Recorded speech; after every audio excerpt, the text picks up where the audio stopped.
ఇక ఆప చెట్టు కిందకి వచ్చినాయి. ఇప్పుడు చల్లగా ఉంది. ఇక మంచిగా వేసుకొని పండుకుంటే మాత్రం సూపర్ నిద్ర పడుతుంది అబ్బా.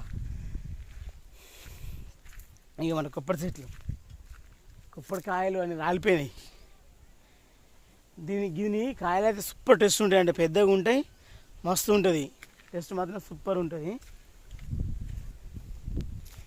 దీనికి ఉన్నాయి కానీ చిన్న చిన్నగా కాస్తాయి రౌండ్గా. ఇవి ఈ చెట్టు చిన్న చిన్న రౌండ్గా కాస్తాయి. ఈ చెట్టు ఏమో మంచి పెద్దగా కాస్తుంది, పొడుగుంటుంది, మస్తు ఉంటుంది. ఇంకున్నాయి అక్కడ కూడా ఉన్నాయి అటుపక్క. ఇక ఇది రోడ్డుకు పెట్టిన చెట్టు. నేను దీనికి జోరు ఎండ పోయిన సంవత్సరంలో కాదు, అంతకుముందు సంవత్సరంలో జోరు ఎండలల్లా దీనికి నేను నీళ్ళు పోసుకుంటూ పెంచి ఇంత పెద్ద చేసిన చెట్టును. మనకి ఫ్యూచర్ ప్లానింగ్ ఇక్కడ ఉంది అని చెప్పినా కదా, దానికి ముందుగా అడ్వాన్స్గా కొన్ని చెట్లు తెచ్చి పెట్టుకున్నా, ఇంకా కొన్ని పెట్టుకోవాలి. కొంచెం మనీకి ప్రాబ్లం ఉంది, చూద్దాం. తప్పకుండా పెట్టుకో.